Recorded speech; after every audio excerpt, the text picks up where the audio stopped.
Yadavas, Yadus. Krishna had millions and millions of relatives in Dwarka. 900,000 buildings, palaces, 16,108 queens. He's unlimited. Achyuta, he's infallible, Achintya, inconceivable. So, in the Upanishads it's stated, Natasya Shakaram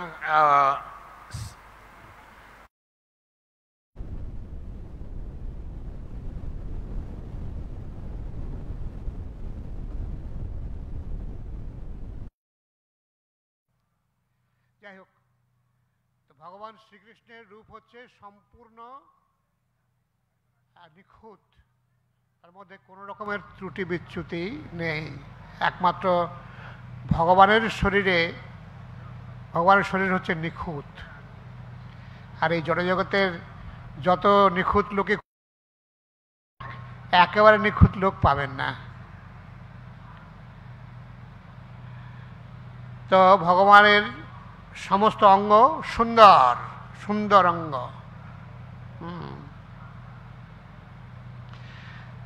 দুই নম্বর হচ্ছে শুভ লক্ষণ। মানুষের অঙ্গ প্রত্যঙ্গের মধ্যে লক্ষণ থাকে, শুভ লক্ষণ থাকে। হ্যাঁ, যেমন যার দাঁতগুলো ফাঁকা ফাঁকা তার একটা লক্ষণ আছে, এরকম বিভিন্ন লক্ষণ থাকে।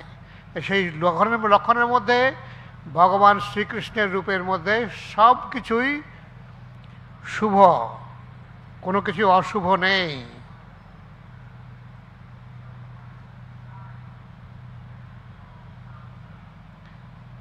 যেমন বলা হচ্ছে তার দেহের 7টি অঙ্গ রক্তিম অর্থাৎ লাল, চক্ষু, করদ্বয়, পদদ্বয়, তালু, ঠোঁট, জিহ্বা ও নখ। তেমনি 7টি স্থান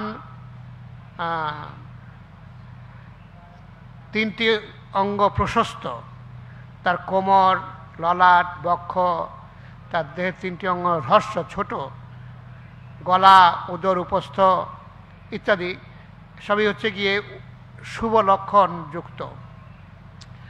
তারপরে তার রূপ বা শরীর হচ্ছে রুচির, যে সৌন্দর্য স্বাভাবিকভাবে চক্ষুকে আকর্ষণ করে, যে সৌন্দর্য স্বাভাবিকভাবে চক্ষুকে আকর্ষণ করে তাকে বলা হয় রুচির। শ্রীকৃষ্ণের স্বরূপ অতিশয় রুচির। শ্রীমদ্ ভাগবতে তার বর্ণনা রয়েছে, তার উদাহরণ এখানে দেওয়া হয়েছে, কিন্তু সব পড়তে গেলে পরে সময় লেগে যাবে।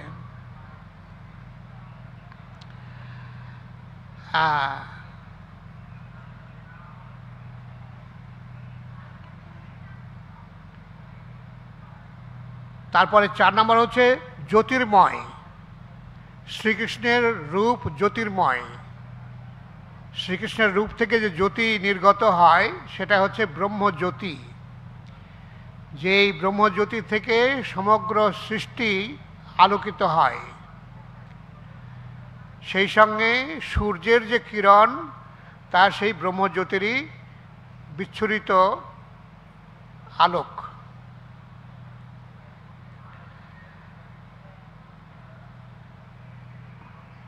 পাঁচ নম্বর হচ্ছে তিনি হচ্ছেন বলিয়ান। অসাধারণ শক্তি সম্পন্ন পুরুষকে বলিয়ান বলা হয়। অরিষ্টাসুরকে শ্রীকৃষ্ণ যখন বধ করেন তখন কয়েকজন গোপী পরস্পরের সঙ্গে বলাবলি করতে থাকেন, সখী দেখো কৃষ্ণ কি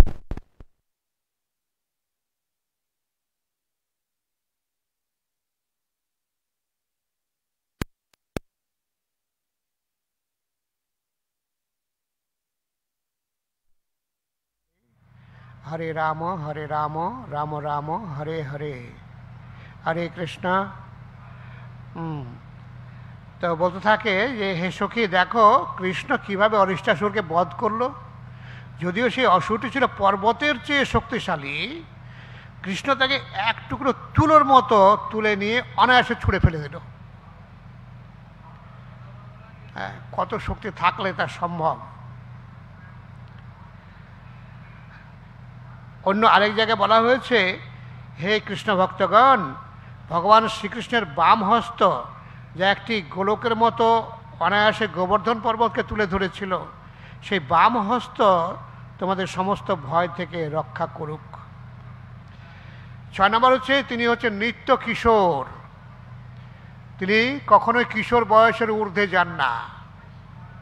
সেদিন একটা ভিডিও দেখছিলাম, রাধাকৃষ্ণের নৃত্য করছে, কৃষ্ণের মুখে দাড়ি মোচ, কিন্তু ওরা জানে না যে কৃষ্ণের মুখে কখনো দাড়ি মোচ ওঠে না। কৃষ্ণের বয়স দাড়ি মোচ ওঠার মতো বয়স পর্যন্ত পৌঁছায় না। তিনি সর্বদা কিশোর। এমনকি তিনি যখন 125 বছর বয়সী, দ্বারকায় তার নাতিরা, নাতির ছেলেরা তারাও বড় বড় হয়ে গেছে, তারাও যৌবন বয়স পেয়ে গেছে, তখনও কৃষ্ণ তেমনই ছিলেন। যার ফলে কৃষ্ণের রানীরা মাঝে মাঝে ভুল করতেন যে কোনটা কৃষ্ণ আর কোনটা কে।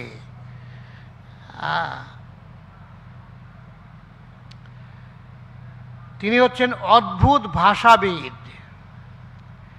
রূপ গোস্বামী বলেছেন, যে মানুষ বিভিন্ন দেশের ভাষা, বিশেষ করে দেবভাষা, সংস্কৃত এবং অন্যান্য প্রাকৃত ভাষা, এমনকি পশুদের ভাষাও জানেন, তাকে বলা হয় অদ্ভুত ভাষাবিদ।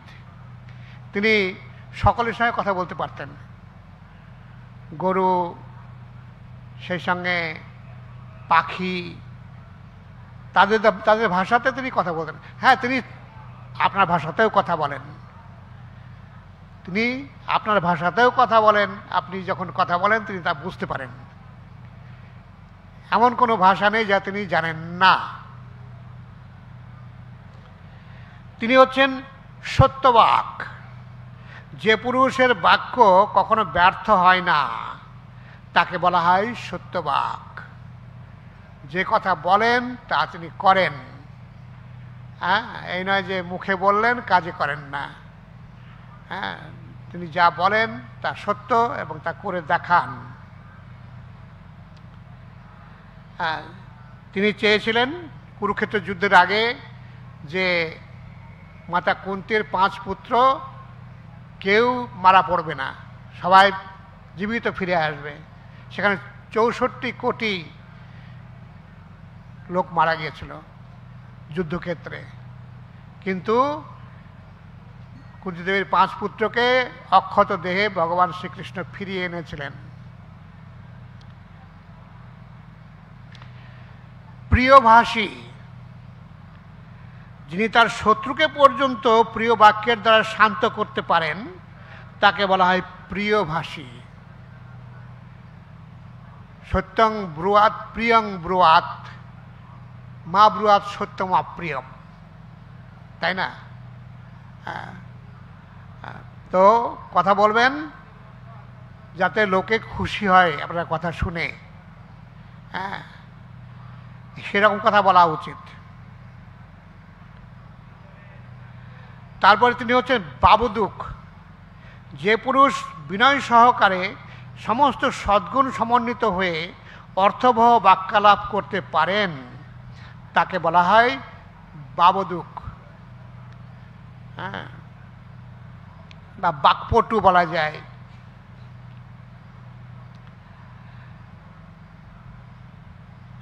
শ্রীকৃষ্ণের বিনীত বচন সম্বন্ধে ভাগবতে বর্ণনা করা হয়েছে। শ্রীকৃষ্ণ যখন বিনীতভাবে তার পিতা নন্দ মহারাজকে বৃষ্টির দেবতা ইন্দ্রের উদ্দেশ্যে যজ্ঞ অনুষ্ঠান করতে নিষেধ করেন, তখন তার সেই কথা শুনে একজন গোপবধূ অত্যন্ত মুগ্ধ হন।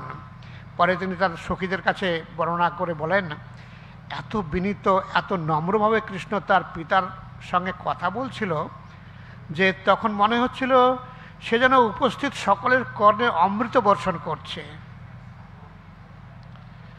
কৃষ্ণের সেই মধুর বচন শুনে কে তার প্রতি আকৃষ্ট না হয়ে থাকতে পারে? তিনি হচ্ছেন সুপণ্ডিত। বিদ্বান এবং নীতিজ্ঞ পুরুষকে সুপণ্ডিত বলা হয়। জ্ঞানের বিভিন্ন বিভাগ সম্বন্ধে তিনি যথোচিত কার্য করেন, তাই তাকে বলা হয় নীতিজ্ঞ, এই দুটি গুণের সমন্বয়কে বলা হয় সুপাণ্ডিত্য।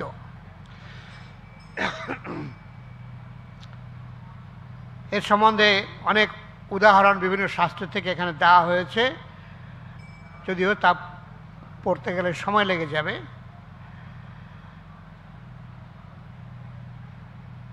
তিনি হচ্ছেন বুদ্ধিমান। কাকে বলে বুদ্ধিমান? তীক্ষ্ণ স্মৃতি ও বুদ্ধিসম্পন্ন মানুষকে বুদ্ধিমান বলা হয়। তীক্ষ্ণ স্মৃতি ও বুদ্ধিসম্পন্ন মানুষকে বুদ্ধিমান বলা হয়।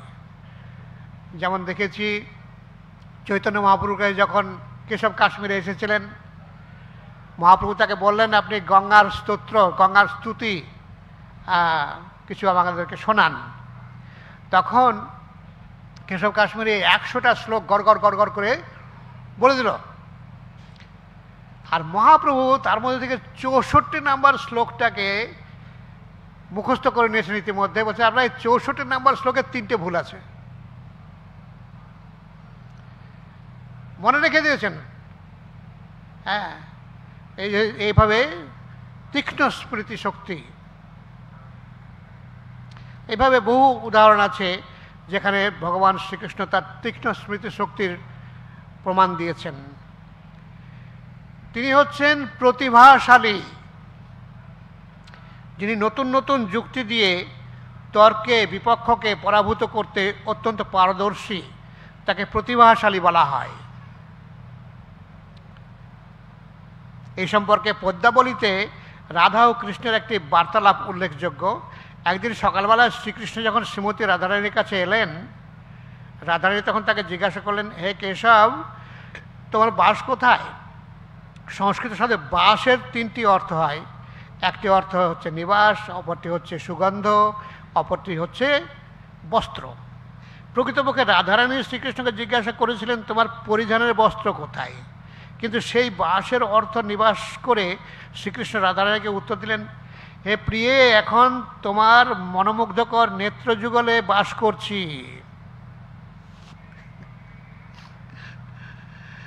এর উত্তরে রাধারানী বললেন, হে চতুর্শ্রেষ্ঠ, আমি তোমার নিবাস কোথায় তা জিজ্ঞেস করিনি, আমি জিজ্ঞাসা করেছিলাম তোমার বাস অর্থাৎ বসন কোথায়। শ্রীকৃষ্ণ তখন সেই বাসের অর্থ সুগন্ধ করে বললেন, হে সুভগে, তোমার সঙ্গে সংসর্গে আমি এই বাস বা সুবাস প্রাপ্ত হয়েছি। শ্রীমতী রাধারানী শ্রীকৃষ্ণকে আবার জিজ্ঞাসা করলেন, এই ধূর্ত, তুমি কোথায় রাত্রি যাপন করেছ? এই কথাটির সংস্কৃত হচ্ছে জামিন্নাম উষিত।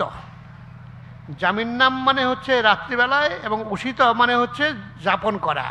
শ্রীকৃষ্ণ কিন্তু সেই শব্দটিকে ভিন্নভাবে বিভক্ত করলেন, যথা জামিন্না ও মুষিত। এই দুটি ভাগে ভাগ করার ফলে তার অর্থ দাঁড়ালো তিনি যামিনী বা রাত্রির দ্বারা অপহৃত হয়েছিলেন। তাই রাধারানীর প্রশ্নের উত্তরে কৃষ্ণ বলেছিলেন, রাধিকে, রাত্রি কি আমাকে অপহরণ করতে পারে? এইভাবে অত্যন্ত চতুরতার সঙ্গে বিভিন্ন প্রশ্নের উত্তর দিয়ে তিনি তার প্রিয়তমা গোপিকাকে আনন্দ দান করতেন। তিনি হচ্ছেন বিদগ্ধ, তিনি অতিশয় কুশলতার সঙ্গে কলাবিলাস করতে পারেন এবং সাজসজ্জা করতে পারেন, তাকে বলা হয় বিদগ্ধ।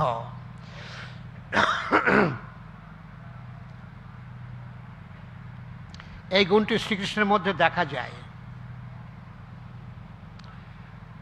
শ্রীমতী রাধারানী এক সময় তার এক সখীকে বলেন, হে সখী, দেখো কৃষ্ণ কি সুন্দর সঙ্গীত রচনা করে, কি সুন্দরভাবে সে নাচে, সুন্দর সুন্দর কথা বলে, সুন্দর মাল্যভূষিত হয়ে বাঁশি বাজায়। সে এত সুন্দরভাবে সেজেছে যে মনে হচ্ছে সে যেন সমস্ত শতরঞ্জ খেলোয়াড়দের পরাজিত করেছে। এইভাবে সর্বোচ্চ কলাবিলাস করে সে অদ্ভুতভাবে বিরাজ করছে। চতুর, কৃষ্ণ হচ্ছেন চতুর শিরোমণি। যে যতই চতুর থাকুক তার থেকেও চতুর হচ্ছেন কৃষ্ণ। যিনি একসঙ্গে অনেক কাজ করতে পারেন তাকে বলা হয় চতুর। একজন গোপী বললেন, হে সখীগণ, কৃষ্ণের কার্যকলাপ দেখো। গোবালকদের নিয়ে নানা রকম সঙ্গীত রচনা করে সে গোপদের ও গাভীদের আনন্দ দান করছে। তার নেত্র সঞ্চালন করে সে গোপীদের আনন্দ দান করছে, আর সেই সঙ্গে অরিষ্ট আদি অসুরদের সঙ্গে লড়াই করছে। এইভাবে বিভিন্ন জীবের সঙ্গে বিভিন্নভাবে আচরণ করে সে সর্ব অবস্থাতেই আনন্দ উপভোগ করছে। তিনি হচ্ছেন সুদক্ষ, খালি দক্ষ নন, সুদক্ষ। কঠিন কার্যকে যিনি সরলতার সঙ্গে অচিরে সম্পাদন করেন তাকে বলা হয় দক্ষ। শ্রীকৃষ্ণের দক্ষতা সম্পর্কে শ্রীমদ্ ভাগবতে, আচ্ছা এত বলতে গেলে আবার সময় পাওয়া যাবে না। তিনি কৃতজ্ঞ। কৃতজ্ঞ মানে কেউ উপকার করলে পরে তাকে সেটা ভোলেন না এবং তার প্রতিদান দিয়ে থাকেন। যেমন দ্রৌপদী দেবী, তার যখন আঙুল কেটে গিয়েছিল, তিনি তার কাপড় ছিঁড়ে সেটা বেঁধে দিয়েছিলেন, সেই কথা তিনি মনে রেখেছিলেন এবং প্রয়োজনের সময়ে তিনি অজস্র কাপড় তাকে সরবরাহ করেছিলেন তার লজ্জা নিবারণ করার জন্য। এই জন্য তিনি হচ্ছেন কৃতজ্ঞ। তিনি হচ্ছেন দৃঢ়ব্রত, যিনি সমস্ত নিয়ম পালন করেন এবং তার প্রতিজ্ঞা পূর্ণ করেন, তাকে বলা হয় দৃঢ়ব্রত। হ্যাঁ, শ্রীকৃষ্ণের মধ্যে যে গুণাবলী আছে তার ভক্তদের মধ্যেও কিন্তু সেই সব গুণাবলী থাকা উচিত। হয়তো 100% হবে না, কিন্তু কিছু তো থাকা উচিতই। হ্যাঁ, যত বেশি থাকবে ততই ভালো, তাই না? সুতরাং এইসব গুণাবলী ভগবানের মধ্যে রয়েছে, আর ভগবানের অংশ হিসেবে, ভগবানের সন্তান হিসেবে আমাদের মধ্যেও থাকা উচিত। বাপ কা বেটা সিপাহি কা ঘোড়া কুছ নেই তো থোড়া থোড়া, না থাকতেই হবে। সুতরাং এটা মনে রাখতে হবে, আর সেই সঙ্গে মনে রাখতে হবে কী কী গুণ তার মধ্যে রয়েছে, আর সে অনুসারে আমাদের মধ্যে কি সেসব গুণ বর্ধিত হচ্ছে। তিনি দেশ কাল পাত্রের সুবিচারক। স্থান, কাল, পাত্র এসবের বিচার করতে দক্ষ। দেশ কাল পাত্র অনুসারে মানুষের সঙ্গে ব্যবহার করতে শ্রীকৃষ্ণ অত্যন্ত দক্ষ। দেশ কাল পাত্রের কীভাবে তিনি পূর্ণ সদ্ব্যবহার করতেন তা গোপিকাদের সঙ্গে রাসলীলা সম্বন্ধে উদ্ধবের সঙ্গে আলোচনায় বর্ণিত হয়েছে ইত্যাদি। শাস্ত্রচক্ষু, অর্থাৎ যিনি সব কিছু শাস্ত্রীয় দৃষ্টিভঙ্গিতে দর্শন করেন, যিনি শাস্ত্রের নির্দেশ অনুসারে সমস্ত কার্য করেন তাকে বলা হয় শাস্ত্রচক্ষু। শাস্ত্রচক্ষু কথাটির অর্থ হচ্ছে যিনি প্রামাণিক শাস্ত্রের দৃষ্টিকোণ থেকে সব কিছু দর্শন করেন। প্রকৃতপক্ষে যে মানুষের যথার্থ জ্ঞান আছে, অভিজ্ঞতা আছে, তার কর্তব্য হচ্ছে শাস্ত্রগ্রন্থের মাধ্যমে সব কিছু দর্শন করা, শাস্ত্রগ্রন্থ অনুসারে সব কিছু সম্পাদন করা। তিনি হচ্ছেন শুচি। শুচি মানে পবিত্র। অর্জুন ভগবানকে বলেছেন, পরম ব্রহ্ম পরং ধাম পবিত্রং পরমং ভবান, আপনি পরম পবিত্র। পরম শুচিতা দুই প্রকারের, একটি হচ্ছে পাপের পাপ নাশ করতে সমর্থ হওয়া, আর অপরটি হচ্ছে কোনো রকম অশৌচ কর্ম না করা। হয়তো প্রথমটা আমাদের পক্ষে একটু কঠিন হবে, হ্যাঁ, পাপের পাপ নাশ করার ক্ষমতা। হ্যাঁ, তবে যদি সত্যিকারের ভক্ত হওয়া যায়, তার দর্শনে পবিত্র করো, এই তোমার গুণ। হ্যাঁ, বৈষ্ণবকে দর্শন করেই মানুষ পবিত্র হয়ে যায়। হ্যাঁ, এটা কৃষ্ণের গুণ থেকে আসে। বশী বা আত্মসংযত, যিনি সর্বতভাবে তার ইন্দ্রিয়গুলোকে দমন করতে পারেন, তাকে বলা হয় বশী বা আত্মসংযত। এই সম্বন্ধে শ্রীমদ্ ভাগবতে বলা হয়েছে, শ্রীকৃষ্ণের 16,000 মহিষীর প্রত্যেকেই এত রূপসী ছিলেন এবং তাদের উদ্যম ভাব, মনোহর হাস্য ও লজ্জা দেবাদিদেব মহাদেবাদি দেবতাদেরও মোহিত করতে পারত, কিন্তু তবুও তাদের কমনীয় হাবভাব শ্রীকৃষ্ণের চিত্তকে একটুও বিচলিত করতে পারে না। শ্রীকৃষ্ণের 16,000 মহিষীদের প্রত্যেকেই মনে করতেন যে শ্রীকৃষ্ণ তার রমণীয় রূপে মুগ্ধ হয়েছেন, কিন্তু আসলে তা সত্য নয়। তাই শ্রীকৃষ্ণ সর্বশ্রেষ্ঠ জিতেন্দ্রিয়। সেই জন্য ভগবদ্গীতায় তাকে ঋষিকেশ অর্থাৎ সমস্ত ইন্দ্রিয়ের অধীশ্বর বলে সম্বোধন করা হয়েছে। শ্রেষ্ঠ ব্রহ্মচারী। এ সম্বন্ধে আরও ঘটনা আছে, বলতে গেলে সময় লেগে যাবে। স্থির, তিনি নড়বড়ে নন, স্থির, যিনি অভীষ্ট ফল প্রাপ্ত না হওয়া পর্যন্ত নিরন্তর কার্য নিয়োজিত থাকেন। যিনি অভীষ্ট ফল প্রাপ্ত না হওয়া পর্যন্ত নিরন্তর কার্যে নিয়োজিত থাকেন তাকে বলা হয় স্থির। ছাড়াছাড়ি নেই। শিল প্রভুপাদ ওইরকম যখন প্রচার করতেন বিদেশে, তখন কোনো একটা পয়েন্ট ধরলে পরে সেই পয়েন্ট ক্লিয়ার না করা পর্যন্ত তাকে ছাড়তেন না।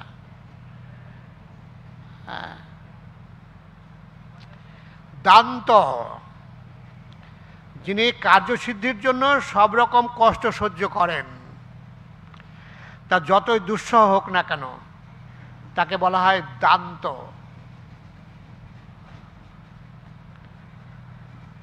কৃষ্ণ যখন গুরুকুলে ছিলেন, তার শরীর যদিও ছিল অত্যন্ত কোমল ও কমনীয়, তবু গুরু সেবার জন্য সব রকম ক্লেশ স্বীকার করতে তার উৎসাহে কখনো ভাটা পড়েনি। তিনি গুরুদেবের জন্যে জ্বালানি কাঠ সংগ্রহ করতে গিয়েছিলেন বনের মধ্যে। সেখানে গিয়ে শেষ পর্যন্ত বৃষ্টিতে ভিজেছিলেন, রাত্রে ভেজা কাপড়ে ওখানে দাঁড়িয়ে থাকতে হয়েছিল। এই সমস্ত কষ্ট তিনি সহ্য করেছেন। ক্ষমাশীল, যিনি তার বিরোধীদেরও সমস্ত অপরাধ সহ্য করেন, তাকে ক্ষমাশীল বলা হয়। ভগবান শ্রীকৃষ্ণের ক্ষমাশীলতার বর্ণনা মহাভারতে রয়েছে। যেমন বিভিন্ন জায়গায় তার ক্ষমা প্রদর্শিত হয়েছে।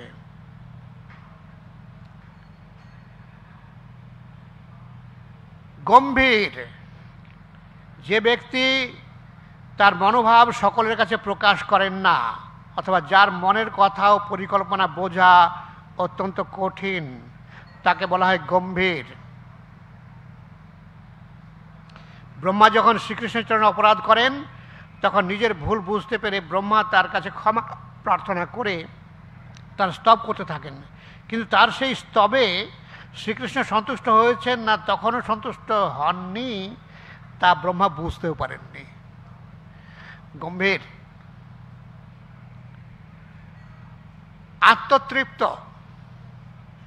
যে ব্যক্তি আপনা থেকেই সম্পূর্ণভাবে তৃপ্ত, যার কোনো রকম আকাঙ্ক্ষা নেই, যিনি ক্ষোভের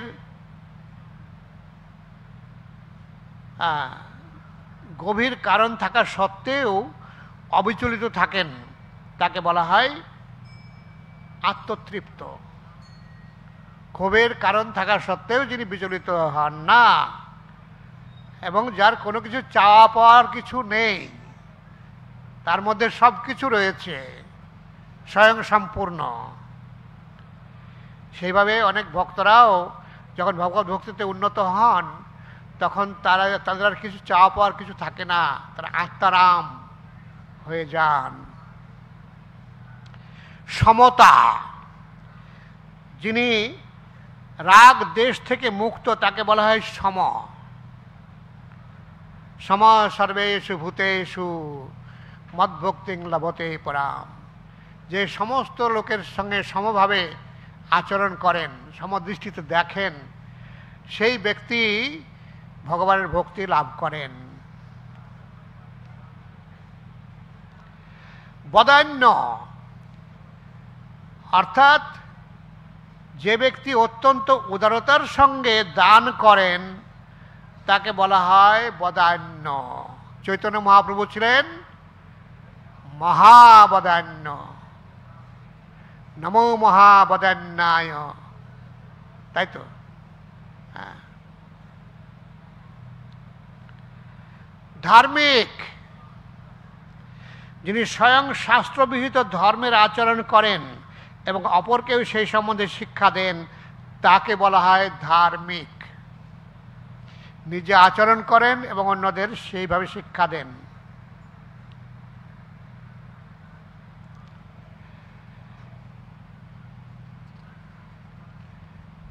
তিনি হচ্ছেন শূর, অর্থাৎ যে ব্যক্তি যুদ্ধ করতে অত্যন্ত উৎসাহী ও নানা রকম অস্ত্র প্রয়োগে দক্ষ তাকে বলা হয় শূর। যুদ্ধ করতে তিনি কখনো পিছু পা হন না।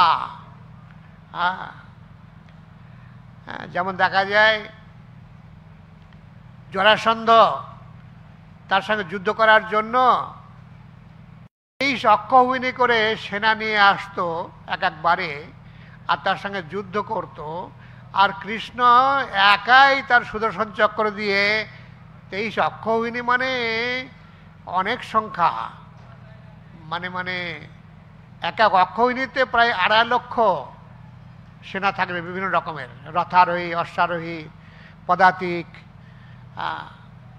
হাতিতে করে গজারোহী, বিভিন্ন সৈন্য প্রায় 2.5 লক্ষ করে 23 অক্ষৌহিনী সেনা নিয়ে একবারে আসত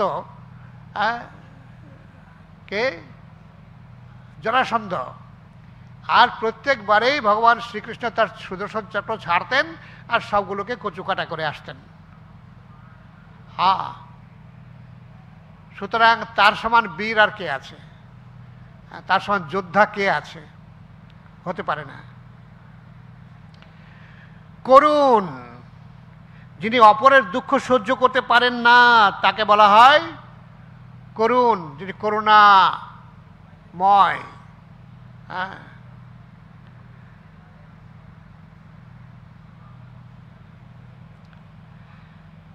শ্রদ্ধাবান,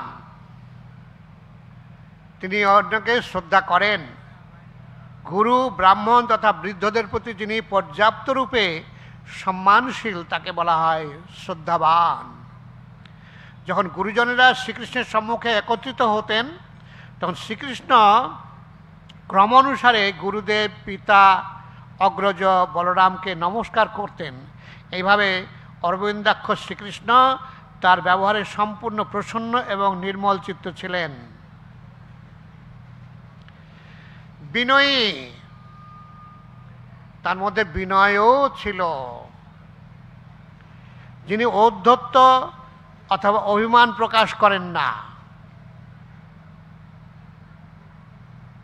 তাকে বলা হয় বিনয়ী। শ্রীকৃষ্ণের বিনয়ী স্বভাবের একটি দৃষ্টান্ত হচ্ছে যখন তিনি তার জ্যেষ্ঠ ভ্রাতা যুধিষ্ঠির মহারাজের আয়োজিত রাজসূয় যজ্ঞে উপস্থিত হন, তো যুধিষ্ঠির মহারাজ তাকে পরমেশ্বর ভগবান বলে জেনে তাকে অভিবাদন করার জন্য নেমে আসেন। কিন্তু তার আগেই শ্রীকৃষ্ণ রথ থেকে নেমে এসে যুধিষ্ঠির মহারাজকে প্রণাম করেন। শ্রীকৃষ্ণ যদিও পরমেশ্বর ভগবান, তবু তিনি কখনো তার ব্যবহারে সদাচার পালন করতে ভুলে যান না। বড় পদে গেলেও, অনেক ক্ষমতা সম্পন্ন হলেও বিনয় যার মধ্যে থাকে এবং জায়গা মতো তিনি প্রদর্শন করেন, তিনি হচ্ছেন বিনয়ী। উদার, উদার মানে যে ব্যক্তি স্বাভাবিকভাবেই অত্যন্ত মৃদু ও কোমল তাকে বলা হয় উদার। আর এক জায়গায় বলা হচ্ছে উদার মানে আর মানে বেড়া, ঘেরা। উত মানে তার ঊর্ধ্বে, ঘেরার ঊর্ধ্বে, অর্থাৎ সীমার ঊর্ধ্বে, যার হৃদয় অসীমভাবে মানে প্রশস্ত। হ্যাঁ, উদার। উদার চরিতানাম তো বসুধৈব কুটুম্বকম। যাদের চরিত্র উদার তাদের কাছে সারা বিশ্বই আত্মীয়, সারা বিশ্বের লোকই তার কাছে আত্মীয়। পক্ষান্তরে যারা তা নয় তার কাছে কেবল আমি শ্রেষ্ঠ, আর আমার স্ত্রী 2 নাম্বার, আমার সন্তানাদি 3 নাম্বার, বাকিরা 4 নাম্বার, আর বাকিরা 5, 6, 7, 8। কিন্তু যিনি উদার তিনি সবাইকে নিজের বলে মনে করেন।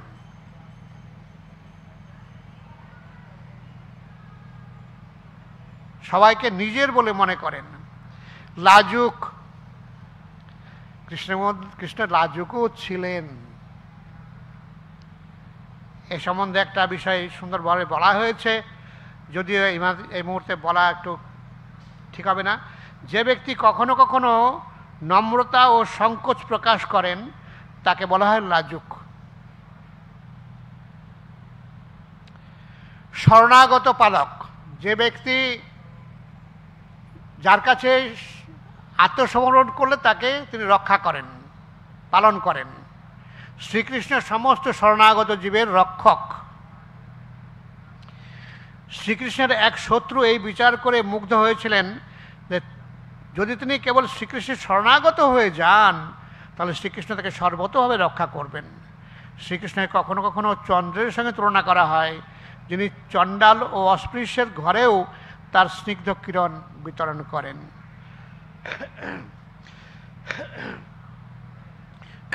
সুখী, যে ব্যক্তি নিরন্তর প্রসন্ন এবং কোনো রকম দুঃখ যাকে স্পর্শ করতে পারে না তাকে বলা হয় সুখী।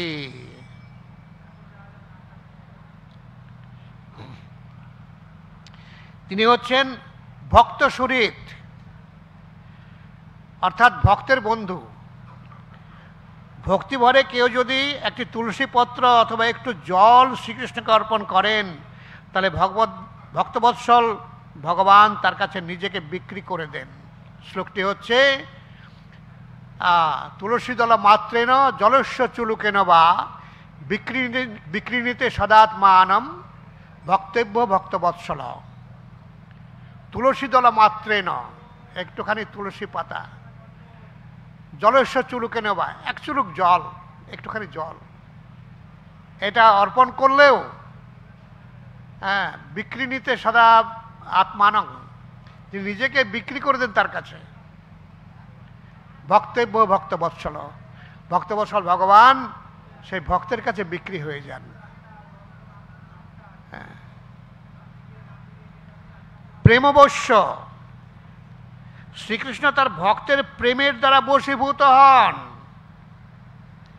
তার সেবার দ্বারা নয়। কেউ পূর্ণরূপে শ্রীকৃষ্ণের সেবা করতে পারে না। তিনি এতই পূর্ণ আত্মতৃপ্ত যে ভক্তের কোনো রকম সেবাতেই তার কোনো প্রয়োজন নেই। শ্রীকৃষ্ণের প্রতি ভক্তের প্রেম ও স্নেহ তাকে বেঁধে রাখে।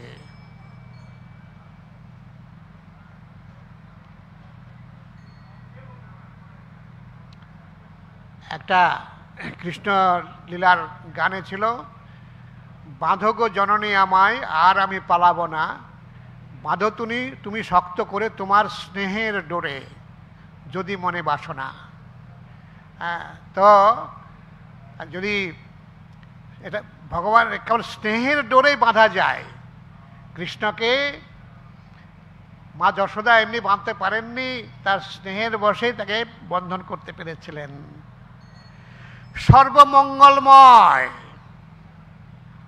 তিনি সর্বতভাবেই মঙ্গলময়, যিনি সর্বদাই সকলের মঙ্গল সাধন করেন তাকে বলা হয় সর্বমঙ্গলময়।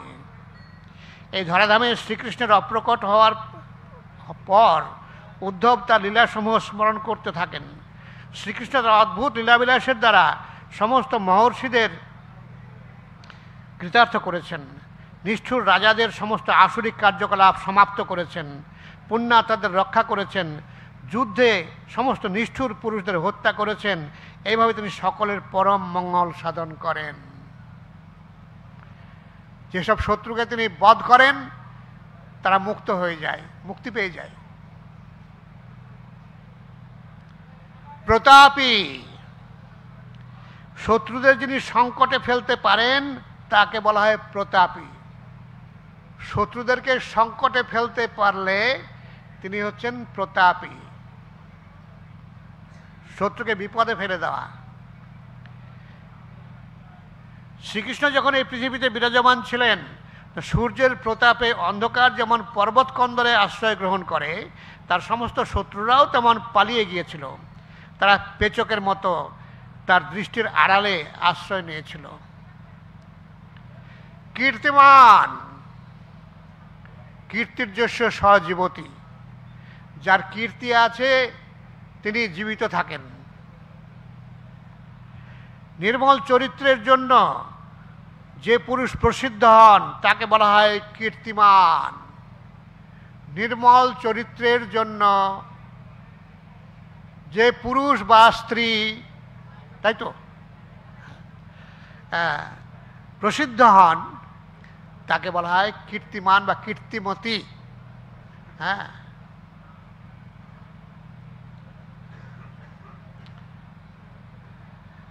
জনপ্রিয়, কৃষ্ণ হচ্ছেন জনপ্রিয়। যে ব্যক্তি সকলের প্রীতিভাজন হন তাকে বলা হয় জনপ্রিয়। এ জগতে সকলকে খুশি করা সম্ভব নয়। যে সবাইকে খুশি করতে চায় সে কাউকেই খুশি করতে পারে না, এর একটা কথা আছে, একটা প্রবাদ বাক্য আছে। কিন্তু ভগবান শ্রীকৃষ্ণের জন্য সেটা প্রযোজ্য নয়। তিনি প্রত্যেকের জন্য জনপ্রিয়।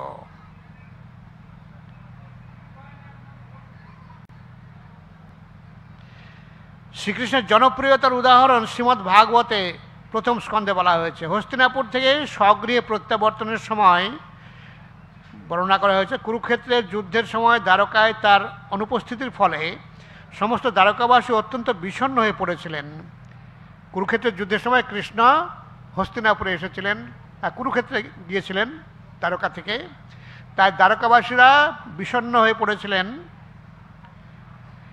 কিন্তু যখন তিনি ফিরে আসেন তখন সমস্ত দ্বারকাবাসী অত্যন্ত হর্ষোৎফুল্ল হয়ে তাকে অভিবাদন করে বলেছিলেন, হে নাথ, যখন আপনি এখান থেকে চলে যান তখন এক একটি ক্ষণকে গভীর অন্ধকারাচ্ছন্ন কোটি কোটি বৎসরের মতো বলে মনে হয়েছিল। আমাদের পক্ষে আপনার বিরহ সহ্য করা অসম্ভব। এই উক্তি থেকে বোঝা যায় যে শ্রীকৃষ্ণ কত জনপ্রিয় ছিলেন।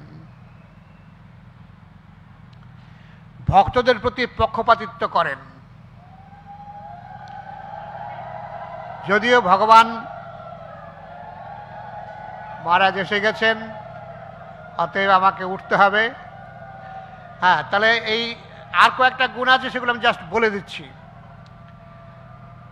ভগবান ভক্তদের প্রতি পক্ষপাতিত্ব করেন, রমণী মনোহর, মেয়েদের কাছে অত্যন্ত আকর্ষণীয়, সর্ব আরাধ্য, তিনি সকলের আরাধ্য, সর্ব ঐশ্বর্যশালী, বরিয়ান, পরম নিয়ন্তা, অপরিবর্তনীয়, সর্বজ্ঞ, নিত্য নবনবয়মান, সচ্চিদানন্দ বিগ্রহ, সর্বসিদ্ধি সম্পন্ন, শ্রীকৃষ্ণের অচিন্ত্য শক্তি। শ্রীকৃষ্ণের দেহ থেকে অনন্ত ব্রহ্মাণ্ড প্রকাশিত হয়, সমস্ত অবতারগণের আদি উৎস। শ্রীকৃষ্ণ শত্রুদের বিনাশ করে মুক্তিদান করেন, মুক্ত পুরুষদের আকর্ষণকারী, বিস্ময়কর লীলাবিলাস পরায়ণ, শ্রীকৃষ্ণের প্রিয় ভক্ত, শ্রীকৃষ্ণের সর্বদা প্রিয় ভক্ত পরিবেষ্টিত, শ্রীকৃষ্ণের আকর্ষণীয় বেণুমাধুরী, শ্রীকৃষ্ণের অপূর্ব রূপমাধুরী। এইভাবে 64 গুণ সম্পন্ন ভগবান শ্রীকৃষ্ণ। সুতরাং আমাদের এই সমস্ত গুণ সম্বন্ধে জানা উচিত, ভগবানের মধ্যে কি কি গুণ আছে, কেন তিনি ভগবান। হরে কৃষ্ণ। শিল প্রভুপাদ কি, ভগবান শ্রীকৃষ্ণচন্দ্র কি, গুরু মহারাজ কি, নিতাই গৌর প্রেমানন্দে। হরি হরি বল।